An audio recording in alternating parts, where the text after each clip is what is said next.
لله بنعمته تتم الصالحات الذي هدانا لهذا وما كنا لنهتدي لولا أن هدانا الله صلوات الله وتسليماته على رحمته المهدى سيدنا وإمامنا وحبيبنا وأسوتنا محمد بن عبد الله صلى الله عليه وسلم وعلى آله وصحبه أجمعين إلى يوم الدين. ما بعد، قال الله تعالى في كلام المجيد والفرقان الحميد: أعوذ بالله من الشيطان الرجيم، بسم الله الرحمن الرحيم. أفمن أسس بنيانه على تقوى من الله ورضوان خير أم من أسس بنيانه على شفا جرف حار فانهار به في نار جهنم والله لا يهدي القوم الظالمين. وقال الله تعالى: يا أيها الذين آمنوا كتب عليكم الصيام كما كتب على الذين من قبلكم لعلكم تتقون. حمد و ستائش اللہ رب العالمین کے لیے ہے جو سارے جہانوں کا حاکم رازق مالک پروردگار پالنہار ہے. درود و سلام ہو تمام انبیاء مرسلین پر، خصوصاً سرور کونین خاتم النبی محمد مصطفیٰ صلی اللہ علیہ وسلم پر. محترم حاضرین، نوجوان دوستوں، بزرگوں، رمضان مبارک ہمارے زندگی میں آیا. ابھی ہم رمضان کی آمد کا انتظار کر رہے تھے، چاند کے انتظار کر رہے تھے، رمضان کو آغاز کرنے کے لیے، تراویح کا آغاز کرنے کے انتظار میں تھے. ابھی ہم روزے شروع کیے تھے. اللہ نے اس طرح کہا کہ ایام معدودات، کچھ گنتی کے چند دن ہیں اور وہ اب رخصت کے لیے آ گئے. اب ہم رخصت کے چاند کے انتظار میں ہیں، کیونکہ امید ہے کہ آج یا کل ہم اس رمضان کے اس فطر کو توڑ بھی دیں گے. تو یہ گھڑی مومنین کے لیے، اہل ایمان کے لیے بڑا شاخ گزرتی ہے. جو لوگ اللہ کی رضامندی کے منتظر ہوتے ہیں، جو لوگ اللہ کی خوشنودی کے انتظار میں رہتے ہیں، وہ ہمہ وقت خاص کر کے رمضان کے ایام کی پاسداری بھی کرتے ہیں، اس کے مشتاق ہوتے ہیں اور اس کے انتظار میں ہوتے ہیں. اور جب وہ گزرتا ہے، جب وہ جاتا ہے، تو پھر اس کی جدائی کا جو ہے غم بھی ہوتا ہے. رمضان مبارک میرے اور آپ کے زندگی میں تبدیلی کے لیے آیا تھا، اور اللہ تعالیٰ نے روزوں کو فرض کر کے میرے اور آپ کے اندر تقوی کی کیفیت کو، صفت کو پیدا کرنا چاہا. ہماری گفتگو کا عنوان آپ نے سنا ہے کہ رمضان کا جو دائمی پیغام ہے وہ تقوی اور احسان. اللہ تعالیٰ نے قرآن مجید میں فرماتا ہے کہ فمن اسس بنیانہ علی تقوی من اللہ ورضوان خیر ام من اسس بنیانہ. کیا وہ شخص اچھا ہے، بھلا ہے، جس نے اپنی عمارت، اپنا گھر اللہ کے خوف میں اور اس کی رضامندی کی بنیاد پر بنایا، یا پھر وہ شخص فمن اسس بنیانہ علی تقوی من اللہ ورضوان خیر ام من اسس بنیانہ علی شفا جرف حار فانہار بہ فی نار جہنم. یا وہ شخص جس کی عمارت کے نیچے صرف ریتی ہو، ایسے زمین پر بنایا جس کی ٹکرے کی کوئی اندیشہ نہیں ہے، وہ اسے لے کر سیدھا جہنم میں پہنچ جاتا ہے. دوستوں، یہ آیت میرے اور آپ کے لیے ہمارے کام کے مقصد کو بتاتی ہے، ہمارے عبادت کا مقصد تعین کراتی ہے کہ میں آیا کس بنیاد پر کام کر رہا ہوں، میں نماز کیوں پڑھ رہا ہوں، میں روزے کیوں رکھ رہا ہوں، میں اللہ کی عبادت کیوں کر رہا ہوں، میں جو نیکیوں کا گھر، نیکیوں کی عمارت جو میں بنانا چاہ رہا ہوں وہ کس بنیاد پر بناؤں گا. یہ آیت بتاتی ہے مجھے. اللہ نے مثال دے کے بتا رہی کہ کیا وہ شخص کی عمارت بہتر ہے یا وہ شخص کی جس کا بنیاد تقوی تھا، جس کی بنیاد رضامندی تھی. اگر میرے نیت کے اندر، میرے مقصد کے اندر اللہ کی رضامندی نہیں تھی، اللہ کو خوش کرنا نہیں تھا، تقوی نہیں تھا، اللہ کی خشیت نہیں تھی، اللہ کا ڈر نہیں تھا، تو پھر میری مثال ایسی ہے کہ آپ جو کنسٹرکشن کے لائن کے ہم لوگ پوچھیے اور لوگ اچھے سے جانتے ہیں، جب کوئی کسی گھر کو بناتے ہیں، عمارت کو بناتے ہیں، تو اس کی سوائل جو ہوتی ہے اس کا ٹیسٹ کیا جاتا ہے کہ آیا یہاں پر یہ زمین، یہاں یہ بلڈنگ، یہ عمارت ٹھہر سکتی کہ نہیں ٹھہرتی. اس کی قابل ہے کہ نہیں. اگر وہ سائل اس کے مطابق نہیں ہے تو وہاں گھر نہیں بنایا جا سکتا. اس لیے نہیں بنا سکتے کہ انسان کی اپنی پوری کمائی ڈال کر اس کو گھر بناتا ہے, اپنی پوری محنت لگاتا ہے, اپنی زندگی لگاتا ہے. اب ایسے زمین پر اگر وہ گھر بنائے, اپنا پیسہ انویسٹ کرے, اپنی محنت انویسٹ کرے, تو پھر اس کو یا تو وہ عمارت بنتے ہوئے گر جائے گی یا بننے کے بعد کچھ ہی دنوں کے اندر گر جائے گی. اس کا کوئی فائدہ اس کو ملنے والا نہیں ہے. اسی لیے اس زمین پر نہیں بناتا. اور اللہ تعالیٰ نے اسی مثال کو دے کر فرما رہا ہے, اگر تمہارا کام, تمہاری عبادت, تمہارا عمل اگر اللہ کی رضامندی اور تقوی کی بنیاد پر نہیں ہے تو پھر تمہاری سارے کے سارے اعمال, سارے کی ساری محنتیں, رات کا قیام اللیل, روزوں کی بھوکا رہنا, یہ سارے کے سارے بیکار ہے. اس کو کوئی تم کو فائدہ ملنے والا نہیں ہے. اللہ کے نبی صلی اللہ علیہ وسلم اس آیت اسی کی تشریح میں بات فرماتے ہیں. کتنے لوگ ایسے, کم من صائمین, کتنے ایسے روزے دار ہیں جن کے حق میں سوائے بھوکے رہنے اور سوائے پیاسے رہنے کوئی چیز نہیں آنے والی ہے. کتنے ایسے رات میں ٹھہرنے والے, قیام اللیل کرنے والے لوگ ہیں جن کے حق میں سوائے ٹھہرنے کی کوئی چیز ان کی حصے میں آنے والی نہیں ہے.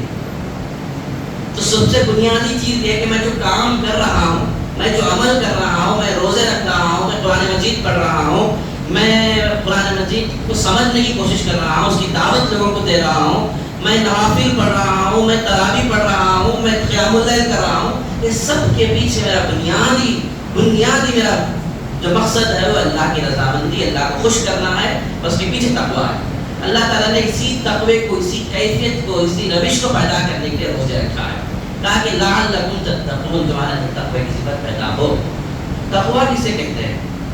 تقویٰ کہتے ہیں اصل میں رک جانے کو. انسان کے اندر یہ کیفیت پیدا ہو جائے کہ وہ رک جائے. جب کوئی چیز اس کے سامنے آئے تو اس سے وہ رک جائے پہلے, پھر بعد میں فیصلہ کرے کہ کرنا ہے نہیں کرنا. بچ جائے, رک جائے. جو عمر رضی اللہ تعالیٰ عنہ کی وہ جو ہم کو قول ملتا ہے, جب پوچھا گیا کہ تم جب خاردار راستے سے گزرو کیسے گزرو گے, تم کاٹیوں والے راستے میں تم کیسے گزرو گے؟ کہا کہ میں اپنے دامن کو, اپنے کپڑے کو میں بچا کر, اپنے جسم کو بچا کر اس سے نکلوں گا, نہ کہ تیز رفتار سے نکلوں گا. تاکہ یہی تقویٰ ہے. یہ جو زندگی ہے جس کے اندر بہت سارے ڈیزائرز ہے, خواہشات ہے, یہاں شیطانی وسوسے ہے, نفس کے وسوسے ہے, ان سب میں اپنے آپ کو بچانا, اپنے دامن کو بچا کر نکلنا ہی تقویٰ ہے. رک جانا ہی تقویٰ ہے. اور جب انسان رک جانے کی کیفیت پیدا کرتا ہے تو پھر اس کے اندر دوسری جو کیفیت پیدا ہوتی ہے وہ قوت فیصلہ ہوتی ہے. اس کے اندر فیصلہ کرنے کی قوت پیدا ہوتی ہے کہ اب میں اس سے رک گیا تو اب مجھے کیا کرنا ہے, یہ نیکی کام مجھے کرنا ہے. سابقوں بالخیرات والا کیفیت پیدا ہوتی ہے. اور رمضان ہم کو سابقوں بالخیرات کا درس دیتا ہے. ہم دیکھتے ہیں کہ رمضان کے اندر بھوکے رہتے ہیں, پیسے رہتے ہیں, صرف بھوکے پیسے نہیں رہتے. ہم کوشش کرتے ہیں کہ اس کے اندر نیکی کا کام کریں. ہم کوشش کرتے ہیں کہ نوافل پڑھیں. عام دنوں میں نوافل نہیں پڑھتے لیکن ہم نوافل کا اہتمام کرتے ہیں. عام دنوں میں سنت نہیں پڑھتے لیکن سنت کا اہتمام کرتے ہیں. ہم عام دنوں کے اندر انفاق کرنے کا اتنا جذبہ نہیں ہوتا عام دنوں میں جتنا رمضان کے اندر ہوتا. یہ جو کیفیت ہے نا, نیکی کرنے کی کام, خیرات کے کام کے اندر سبقت لے جانے کا کام, یہ تقوی کی بنیاد پر آتا ہے. اور مجھے اور آپ کو آج کے دن میں اس بات کا انٹراسپیکشن کرنا چاہیے, احتساب کرنا چاہیے کہ کیفیت کے اندر پیدا ہوئی کہ نہیں روزوں کے ذریعے سے. میں 30 دن روزے رہا, آج میرا 29واں روزہ ہے, کیا وہ کیفیت میرے اندر پیدا ہوئی نہیں ہوئی مجھے دیکھنا چاہیے. سابقوں بالخیرات والی کیفیت پیدا ہوئی نہیں ہوئی دیکھنا ہے. قرآن مجید تو بار بار کہتا ہے کہ سابقوں بالخیرات مومنین کی شیوا ہے. اہل ایمان سابقوں بالخیرات ہوتے ہیں, وہ سبقت کرتے ہیں, کمپیٹ کرتے ہیں خیر کا کام کرنے کے لیے. جنگ حنین کے سلسلے میں ملتا ہے کہ جنگ حنین جو ہے بہت سخت حالات تھے. صحابہ کو, مسلمانوں کو اور بہت آزمایا گیا اس کے اندر. یہاں تک کہ چہرے بتائے گئے, نشاندہی کیا گیا کہ فلاں فلاں فلاں فلاں منافق ہے. اتنی سخت آزمائش تھی. اس جنگ کے اندر جب اللہ کے نبی صلی اللہ علیہ وسلم نے قافلہ لے کے نکلے تو ایک ایک صحابی آتے فرماتے ہیں کہ اللہ کے نبی فلاں شخص بھی جو ہے قافلے میں نہیں ہے, فلاں شخص بھی قافلے میں نہیں ہے, فلاں شخص بھی قافلے میں نہیں ہے. ایک شخص آ کے اللہ کے نبی، ایک صحابی کے اللہ کے نبی صلی اللہ علیہ وسلم فرماتے ہیں اللہ کے نبی ابو ذر غفاری بھی نہیں ہے قافلے میں. اللہ کے نبی صلی اللہ علیہ وسلم خاموش ہو جاتے. جلیل القدر صحابی ہے ابو ذر غفاری رضی اللہ تعالیٰ عنہ. جب دیکھتے ہیں حضرت ابو ذر غفاری رضی اللہ تعالیٰ عنہ کا حال، تو یہ کہ وہ جنگ میں نکلنے کے لیے تیار ہے، بڑے شوق جذبے کے ساتھ انہوں نے پورا سامان اونٹ پہ لدایا، لیکن اونٹ اپنی جگہ سے اٹھ نہیں رہی تھی، اور اس چکر میں قافلہ آگے نکل گیا تھا، وہ رہ گئے. پھر وہ کچھ دیر بعد جب وہ اونٹ نہیں نکل رہی تھی تو انہوں نے اس سامان کو اٹھایا اور اپنے پیٹھ پہ ڈالا، اپنے پیٹھ پر رکھا، اور وہ صحرا کے اندر نکل گئے قافلے کے پیچھے. یعنی صحرا میں بغیر پانی کے، سامان کو بغیر سواری کے ڈیزرٹ میں صحرا میں جانا موت کو آواز دینے کے برابر ہے، دستک دینے کے برابر ہے. حضرت ابو ذر غفاری رضی اللہ تعالیٰ عنہ کا خیر کا سابقون بالخیرات والا کیفیت دیکھیے. ایسے حالات میں جہاں پانی کا کوئی اندیشہ نہیں ہے، نہ سواری کا کوئی اہتمام نہیں ہے، اپنے سامان کو اپنے پیٹھ پر لیتے ہیں، تپتی ہوئی دھوپ پہ نکل گئے قافلے کو پکڑنے کے لیے. وہاں اللہ کے نبی صلی اللہ علیہ وسلم کا حال یہ تھا، جب اللہ کے نبی صلی اللہ علیہ وسلم کو کہا کہ اللہ کے نبی کوئی ایک شخص دور سے اپنے پیٹھ پر کوئی سامان لگا کر چلتے ہوئے آ رہا ہے قافلے کی طرف. اللہ کے نبی صلی اللہ علیہ وسلم فرماتے اس شخص کی طرف پلٹ کر اے فلاں تو ابو ذر غفاری ہو جا، تو اے فلاں تو ابو ذر غفاری ہو جا. اللہ کے نبی صلی اللہ علیہ وسلم کو کتنا یقین تھا حضرت ابو ذر غفاری کے اوپر کہ اگر کوئی اس طرح کی ضرورت کا کام کر سکتا ہے، یہ سابقون بالخیرات والا کوئی کام اگر کر سکتا ہے تو وہ ابو ذر غفاری ہو سکتا ہے. میرے اور آپ کے اندر کیا ایک جذبہ پیدا ہوا رمضان کے اندر، سابقون بالخیرات والا کام جو تقوی کی بنیاد پر بنتا ہے. تو مجھے اور آپ کو اس رمضان سے لے کر جانا چاہیے کہ سابقون بالخیرات والا کام ہمارے اندر کیفیت پیدا ہو. تقوی کی جو چیز ہم کو جو سکھاتی ہے، قوت فیصلہ جو سکھاتی ہے کہ نیکی کا کام کرے، یہ کیفیت میرے اور آپ کے اندر پیدا ہونی چاہیے. مجھے اور آپ کو آج کے دن، آج کے اس الوداع کے وقت میں رمضان جب ہم سے جدا ہو رہا، تو مجھے سنجیدگی کے ساتھ اس بات کا احساس کرنا چاہیے. سنجیدگی کے ساتھ مجھے اور آپ کو بیٹھ کر اللہ کے سامنے مانگنا چاہیے، اگر نہیں ہے تو، اگر ہے تو اس پر اللہ کا شکر ادا کرنا چاہیے کہ تقوی کی کیفیت میرے اور آپ کے اندر پیدا ہو رہا ہے. دوسری چیز اسی تک، اور ایک تقوی کے سلسلے میں اللہ کے نبی صلی اللہ علیہ وسلم کے دعائیں دیکھیے، بہت دلچسپ دعائیں. ہر دعا کے اندر اللہ نے تقوی کے ساتھ، اللہ کے نبی صلی اللہ علیہ وسلم تقوی کی دعا کرتے ہیں. ایک دعا بہت مشہور دعا، اللہم آتی نفوسنا تقواہا.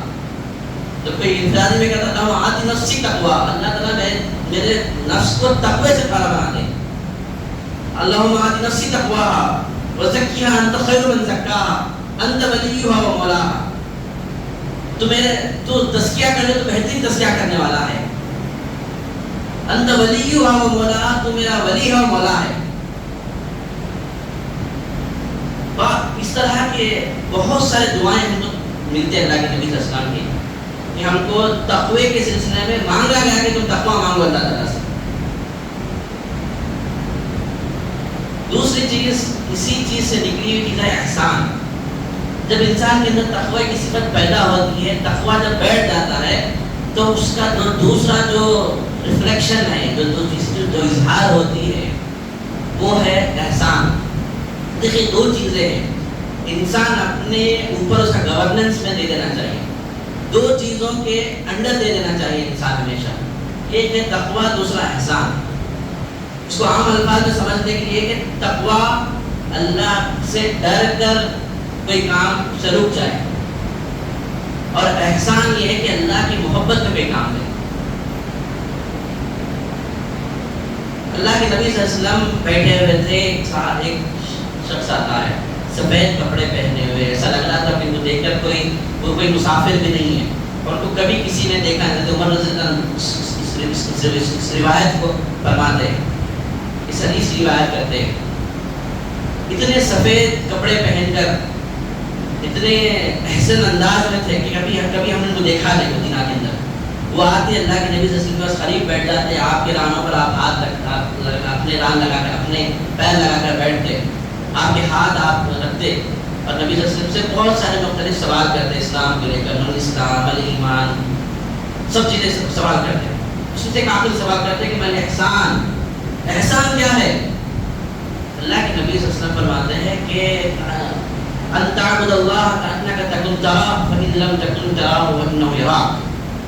احسان یہ ہے کہ جب تم اللہ کی عبادت کرو، تم اپنے معبود کی عبادت کرو، ان تعبد اللہ کانک تکن تراہ، یہ سوچو کہ تم اس وقت تم اللہ کو دیکھ رہے ہو.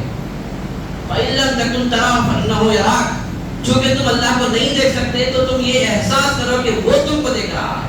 یہ احسان، یعنی میں جو بھی کام کر رہا ہوں، میں نماز پڑھ رہا ہوں، میں عبادت کر رہا ہوں، میں صدقہ کر رہا ہوں، میں زکوٰۃ کی ادائیگی کر رہا ہوں، میں انفاق کر رہا ہوں، میں بیواؤں کا ساتھ دے رہا ہوں، میں کوئی خیر کا کام کر رہا ہوں، سارے کام کے اندر میں ایسا اس بات کا میرے اندر کیفیت ہو کہ یہ کام اللہ دیکھ رہا ہے، میں اللہ کو دیکھ رہا ہوں، اللہ مجھے دیکھ رہا ہے. جب یہ کیفیت پیدا ہو جاتی ہے انسان کے اندر تو پھر جو ہے کسی شکایت کا موقع نہیں باقی نہیں رہتا. انہوں نہیں کر رہے تو میں نہیں کر رہا ہوں، انہوں کرنے کا کیا میں بھی کرتا ہوں، یہ سارے باتیں ختم ہو جاتی ہیں. اس لیے کہ میں کروں گا تو اللہ مجھے دیکھ رہا ہے، اس کا بدلہ اللہ دینے والا ہے. قرآن مجید میں اللہ تعالیٰ نے مختلف موقع پر احسان کا ذکر کیا ہے کہ احسان کرو. یہاں تک کہا کہ تم احسان کرو جس طرح اللہ نے تم کے ساتھ احسان کیا ہے، اور کہا کہ احسان کا بدلہ احسان ہی ہے. الجزاء الاحسان الا الاحسان. تم اگر احسان کی روش اختیار کرو گے تو تمہارے ساتھ احسان ہی کیا جائے گا، تمہارے ساتھ بہتری کیا جائے گا. اور بنیادی بات یہ ہے کہ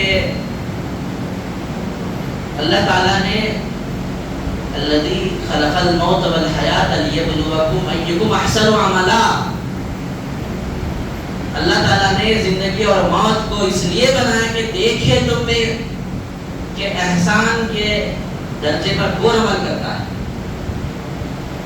اللہ یہ نہیں کہا کہ تم میں کون عمل کرتا ہے، تاکہ تم میں کون احسان کا عمل کام کرتا ہے.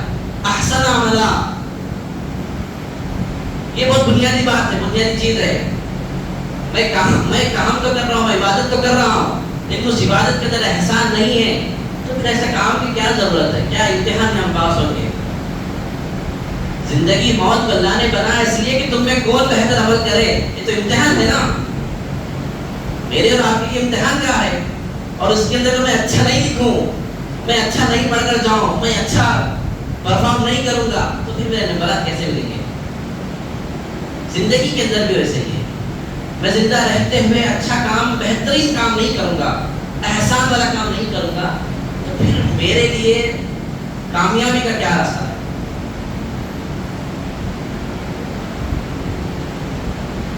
احسان والے کام کے ساتھ ہم کرنا چاہیے. میں 2-3 باتیں کرتا ہوں. ہم کو جائزہ لینا چاہیے رمضان کے اندر. رمضان آتا ہے، روزے رکھتے ہیں، ہم تراویح پڑھتے ہیں. صرف 2-3 چیزوں میں، روزے کے اندر، تراویح کے اندر، قرآن مجید کو پڑھنے سننے کے اندر تھوڑا اس کو ہم غور کریں. احسان کی روش نے کتنا اختیار کی ہے. حسن میں، احسان سے مراد حسن میں آتے ہیں، بہترین، جس کے اندر جمال ہو، کمال ہو. ہم روزے رکھے، دن بھر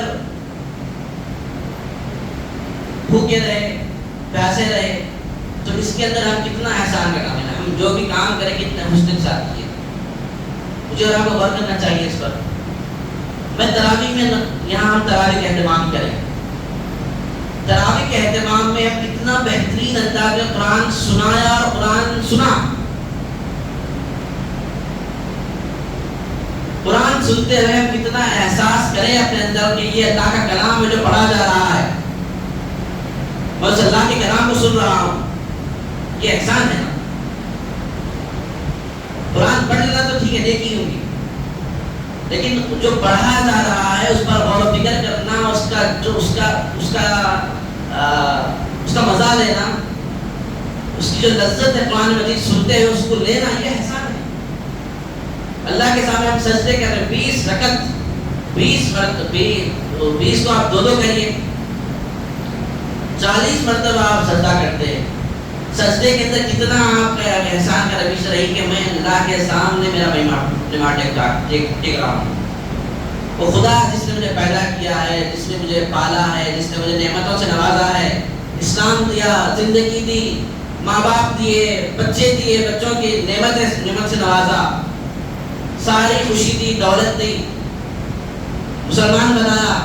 میں اس کے سامنے اپنے ماتھے کو ٹیک رہا ہوں، میں اس کے سامنے رکوع کر رہا ہوں، میں اس کے سامنے ٹھہر کر ہوں.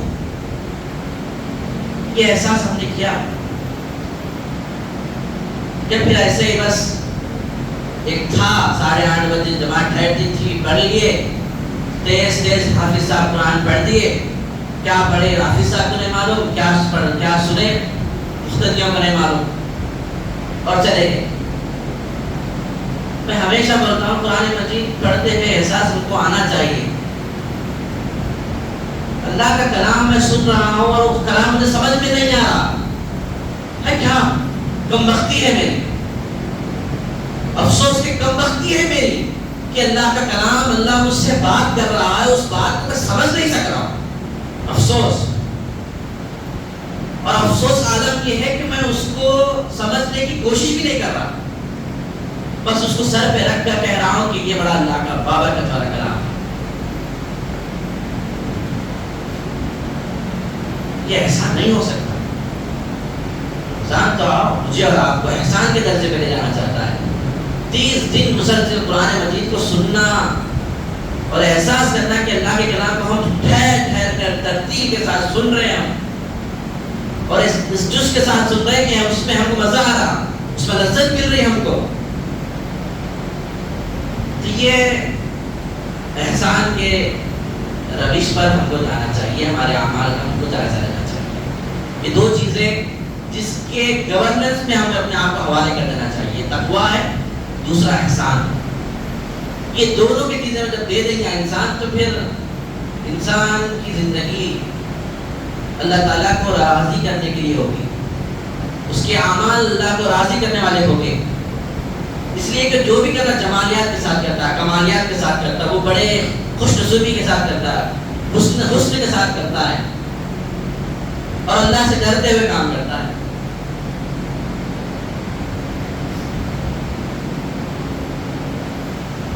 کہ احساس زندہ رہے میرے اور آپ کے دل میں کہ جو تقویٰ ہے، احسان ہے، یہ اس کی جو کمال ہے نا، اس کا جو معراج ہے، اس کی جو معیار ہے، وہ اصل میں اللہ سے محبت ہے. یعنی وہ خدا جس نے مجھے پیدا کیا ہے، جس نے مجھے بنایا، نعمتیں دی، میں کہتا ہوں کہ میں اس سے محبت کرتا ہوں، میں اس سے معافی مانگتا ہوں. دعائیں مانگے نا رمضان میں، اللہم انک عفو تحب العفو فاعف عنی، اللہ تو معاف کرنے کو پسند کرتا ہے، تو مجھے معاف فرما. یہ جو ہم دعائیں مانگتے ہیں، جو کنیکشن اللہ سے بلڈ کرتے ہیں، یہ سب میں اس سے محبت ہے. ہمیں وہ ہمارا خدا ہے، وہ اس کی محبت ہے، اور اس محبت کی بنیاد یہ تقوی کی معیار ہے. جب میرے اندر اللہ کی محبت ہوتی تو میں سب کچھ کرنے تیار ہوگا. تب تقوی کی صفت بھی میرے اندر پیدا ہوگی، رکنے کی صفت بھی پیدا ہوگی، اور میں احسان کے درجے میں بھی جاؤں گا. میں نے کہا نا، تقوی یہ ہے کہ اللہ کے ڈر سے کوئی کام سے رک جائے، اور احسان یہ ہے کہ اس کی محبت میں نیک کام کرے، اس کی محبت میں احسان کرنا، عمل کرے. تو اس کیفیت کو میرے اور آپ کے اندر پیدا کرنے کی ضرورت ہے. آخری بات یہ ہے کہ رمضان کے اندر ہم جو اعمال کا ہمارے اندر پیدا کرتے ہیں، کیوں نوافل کا اہتمام کرتے ہیں، سنت کا اہتمام کرتے ہیں، قرآن مجید پڑھنے کا اہتمام کرتے ہیں، یہ ساری چیزیں ہم کو ایک پریکٹس کیا گیا پورے مہینے میں. ایسا نہیں کہ یہاں ختم ہو جائے.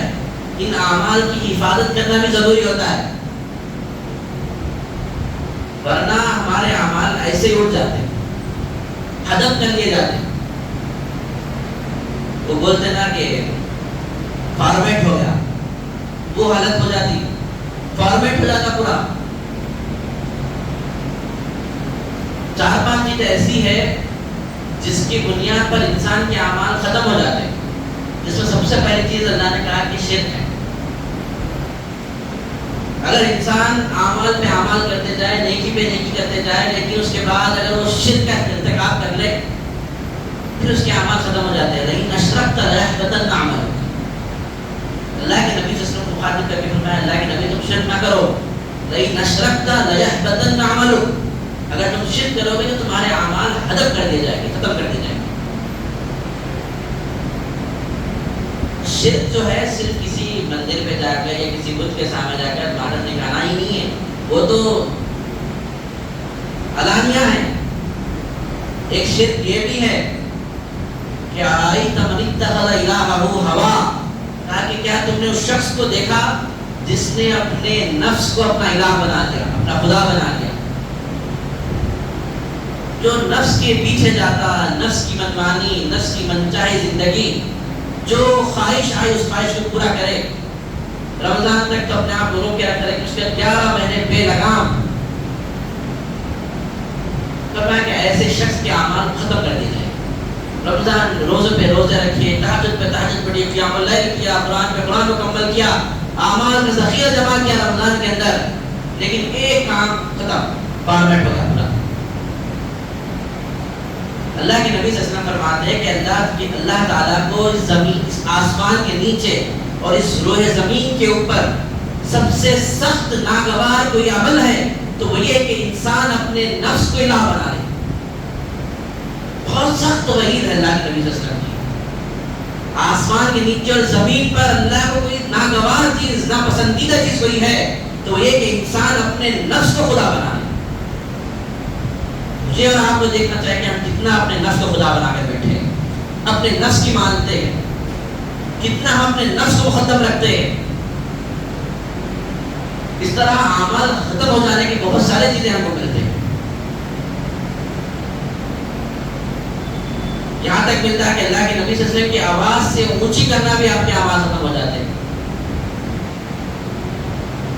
اگر اللہ کے نبی صلی اللہ علیہ وسلم کی آواز سے اونچی آواز کرے تو وہ آواز آپ کی آواز ختم ہو جاتے ہیں، ختم کر دیے جاتے ہیں. اللہ کے نبی صلی اللہ علیہ وسلم نے جو احکام دیے ان احکام کا خلاف ورزی کرنا بھی وہی معنی ہے نا کہ ہمارے عمل ختم ہو جائے. اور ایک آخری بات میں رکھتے ہوئے اپنی بات ختم کرتا ہوں. ایک حدیث ہم کو ملتی ہے ہمارے اعمال کی حفاظت کرنے اور اس کی ختم ہو جانے کے پر، جو ہمارے اعمال ہوتے ہیں، جو ہماری روزمرہ کی زندگی ہوتی ہے. چونکہ رمضان کے بعد ہم نارمل ہو جاتے ہیں تو میں سمجھتا ہوں کہ حدیث ہمارے سامنے نا بہت ضروری ہے. اللہ کے نبی صلی اللہ علیہ وسلم فرماتے ہیں کہ اتدرون ما المفلس، کیا تم نے صحابہ سے پوچھا کہ باقی مفلس کون ہے؟ اتدرون ما المفلس. صحابہ نے فرمایا کہ مفلس وہ شخص ہے جس کے پاس مال و متاع نہیں ہے، درہم نہیں ہے، سامان نہیں ہے، وہ مفلس ہے. فرمایا کہ میری امت کا مفلس وہ شخص ہے جو ان المفلس من امتی یأتی یوم القیامت بصلاۃ وصیام وزکوٰۃ.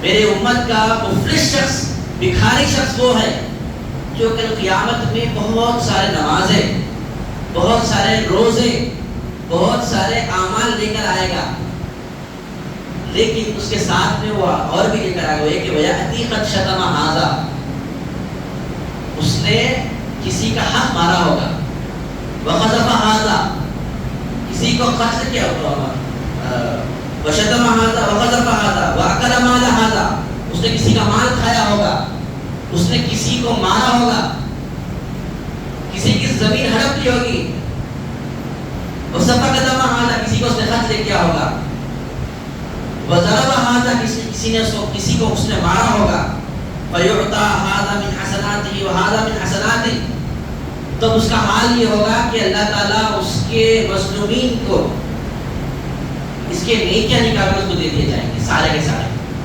جو یہ نمازیں، روزے، قیام اللیل، تہجد، دعائیں، صدقے پہ صدقہ، انفاق جو لے کر آیا تھا، وہ سارے کے سارے نیکیاں ایک ایک کر ان لوگوں پر جس نے لوگوں کو مارا، لوگوں کو گالی دی، لوگوں کو جو ہے قتل کیا، کسی کی زمین ہڑپا، کسی کے ساتھ زبان تراشی کی، ان کو دے دیا جائے گا. اور فرمایا کہ اس کے بعد بھی اگر وہ مظلومین بچ گئے تو جو مظلومین جن پر تم نے ظلم کیا، جس پر تم نے ناانصافی کی، ان کے برائیاں نکال کر تمہارے آقا میں ڈالے جائیں گے. اور کہا کہ فَتُرِحَ فِي النَّارِ، اسے جہنم میں لے جا کر پھینک دیا جائے، وہ اس کو آگ کے حوالے کر دے. اور کہا کہ یہ شخص میرے زمین میرے امت کا بدترین مفلس ہے، اتنے اعمال کرنے کے باوجود وہ جہنم میں جائے گا اور وہ مفلس ہوگا. تو مجھے اور آپ کو بھی دیکھنا چاہیے ہمارے اعمال جو ہم نے کمائے ہیں اس کی حفاظت بھی کی جائے. پھر رمضان جب جائے گا تو عام دنوں کے اندر ہمارے ان اعمال کے خیال رکھیں کہ ہم کیا کام کر رہے ہیں.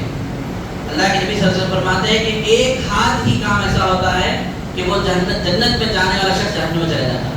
ایک کچھ کام ایسا کرتا کہ وہ جہنم میں چلے جاتا. ایک عمل کافی ہے اس کے لیے. تو رمضان میں یہ دائمی پیغام جو تقویٰ ہے اور احسان ہے، اس کو اندر پیدا کرنے کی کوشش کرے اور اس پر قائم رہے، اور اس کے عوض میں جو نیکیاں اور جو نیک اعمال ہم نے کیے ہیں ان اعمال کی حفاظت کرنے کی ہم پوری کوشش کریں. اللہ سے دعا ہے کہ اللہ تعالیٰ ہماری مدد فرمائے، اللہ تقوی کی زندگی عطا فرمائے. اللہم آت نفوسنا تقواها وزکھها انت خیر من زکاها انت ولیها ومولاها وآخر دعوانا الحمد للہ رب العالمین.